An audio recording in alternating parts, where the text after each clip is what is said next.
across the grass, and there, in contrast, the Apache rolling for takeoff, and they're lifting to go off to hold, while we enjoy the extraordinary gyrations of Peter Troy Davies with his Rotorsport Calidus. Juan de la Fierra was the Spanish-born historical pioneer of the autogyro during the 1920s. The aim was to produce a type of aeroplane that couldn't stall. And it was Fierra who thought up the name guided Hellfire missile.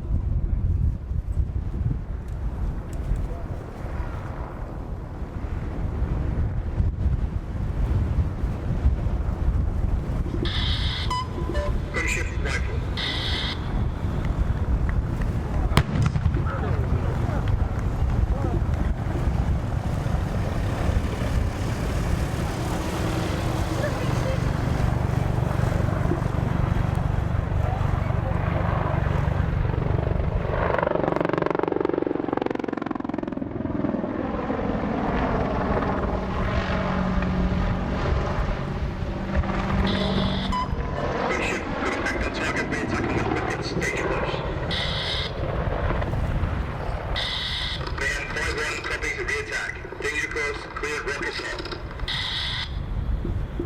The pilots have identified further depth positions and use a wing-over manoeuvre to reposition the aircraft in order to bring the 70mm rockets to bear on the enemy.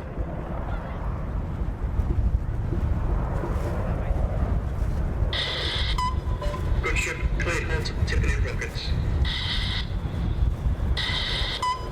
Gunship rifle.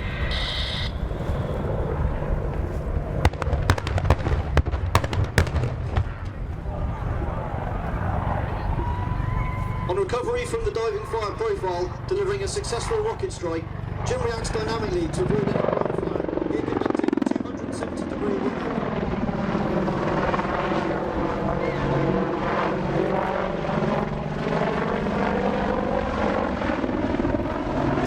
With a further enemy vehicle sighted, the pilot once again will use a 180-degree return to target wing over to rapidly reset back towards the fight. The front seat gunner has elected for a further Hellfire strike, followed up with the Apache's potent cannon, firing 30mm high explosive rounds. Gunship tipping in missile.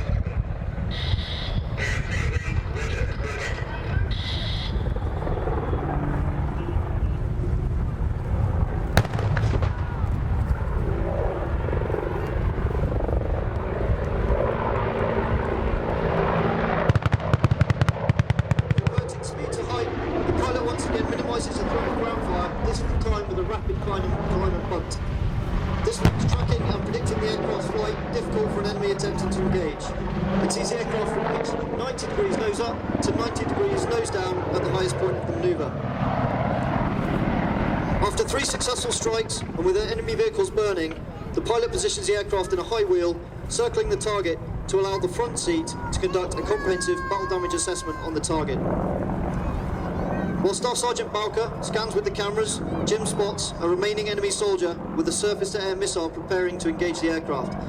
Using the targeting symbology projected into his right eye through his helmet's monocle, Jim slaves the 30mm cannon to his line of sight and can quickly engage the threat, decisively ending the contact. Target pilot on the tank 30 mic firing.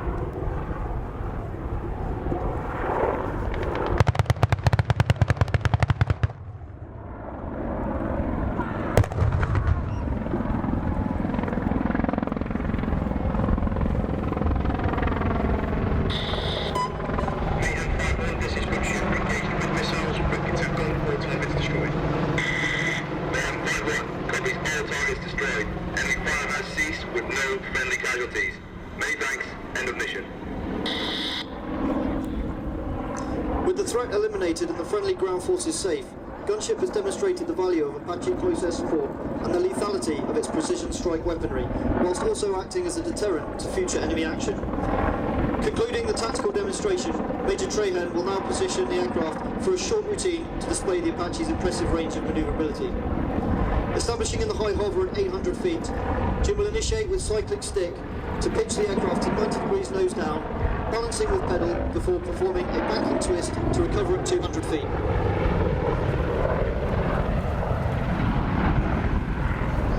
As the aircraft approaches 120 knots, or approximately 140 miles per hour, Jim can once again convert the energy and momentum into a 90 degrees nose-up climb. As the aircraft reaches zero airspeed, he can use the Apache's powerful tail rotor to rotate the aircraft, pivoting about its centre through 180 degrees. This manoeuvre is known as the pedal turn. You may want cameras at the ready as the aircraft returns to crowd centre for a close-up look at the 360-degree wing over. Entering the manoeuvre at 200 feet and 120 knots, the aircraft is pitched to 60 degrees nose up and 90 degrees angled back.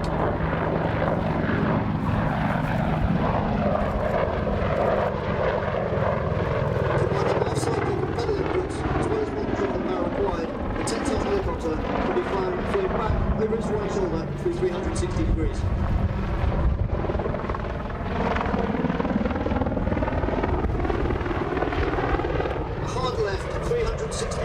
Flaring turn can be used to wash off excess speed, allowing the arrival into a 100-foot hover to demonstrate the low airspeed handling capabilities of the aircraft. As Ben mentioned, 2017 sees the Army Air Corps celebrating its 60th anniversary, and the Apache has been at the centre of the Corps' recent operational experience. The aircraft developed a fearsome reputation in Afghanistan, and it has been and will continue to be deployed in a maritime role, flying from Royal Navy ships at sea. As well as an impressive history, the Corps has a bright future. With the procurement of the Echo model Apache, a significant update to the longbow, the AH-64E Apache Guardian will be fully integrated with the new Queen Elizabeth-class carriers to continue providing vital land and maritime strike capabilities. The Apache has 4 weapons pylons mounted on the scud wings. These stations can be fitted independently within the CRB-7 rocket launchers, Hellfire missile rounds, or external fuel tanks for increased range and endurance. The gunship has been configured with a mixed loadout of rockets and missiles. Each rocket launcher, you can see on the outboard pylons, houses 19cm falling fin rockets, while the missile racks can hold up to 4 radar or laser guided Hellfire missiles. These pylons will automatically articulate through 19 degrees to keep the weapons and firing strengths for as long as possible. Both the rockets and missiles can engage targets out to ranges of 8 kilometres, while the powerful M230 30mm cannon mounted underneath the fuselage can fire high explosive rounds out to beyond 4 kilometres with a cyclic rate of 625 rounds per minute. As you watch gunship perform sideways laterals, you can see the Apache's impressive hover performance and a representative operational weight. Above the main rotor disc, you'll notice the distinctive shape of the aircraft's fire control radar.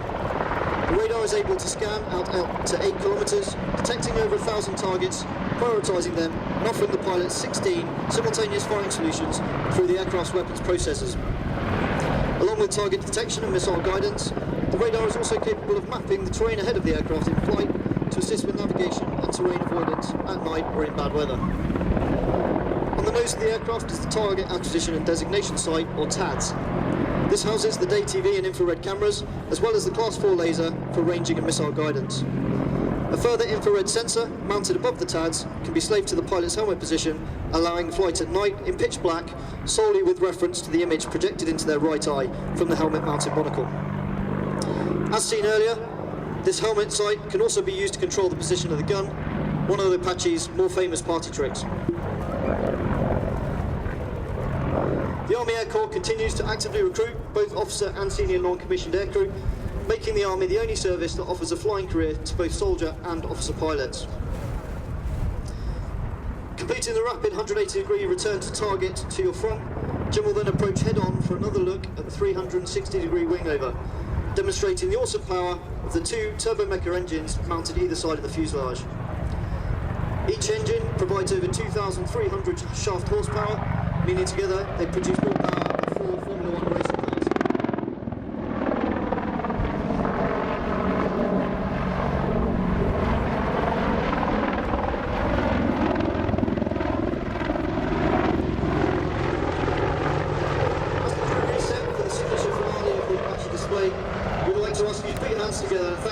cameras at Event Horizon for providing today's fantastic pyrotechnic effects.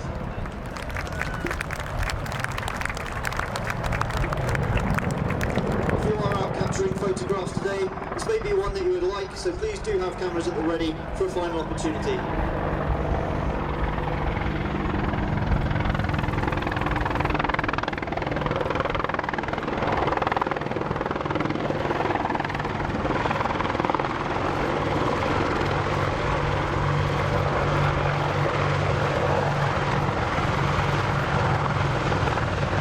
Ladies and gentlemen, the British Army Apache attack helicopter.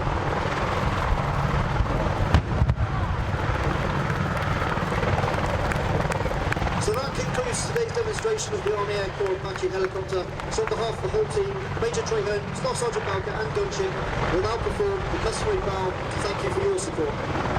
We can see you up there, so please do give them a wave and put your hands together to show your appreciation for their efforts today.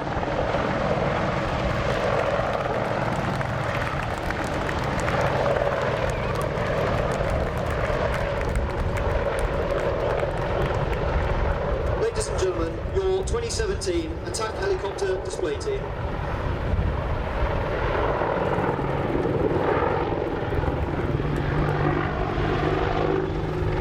To finish, I'd just like to remind you that you can visit us on social media for more team news and information on upcoming displays. Feel free to share your pictures of the day using the hashtag AHDT. It's always appreciated by the team and indeed other followers of the pages. You can find us by searching Facebook and Instagram with Attack Helicopter Display Team or on Twitter at AHDT. If you'd like to meet today's pilots, they will be available after landing at the Apache static display. We wish you an enjoyable rest of your weekend, and as ever, we thank you for your ongoing support to the British Armed Forces.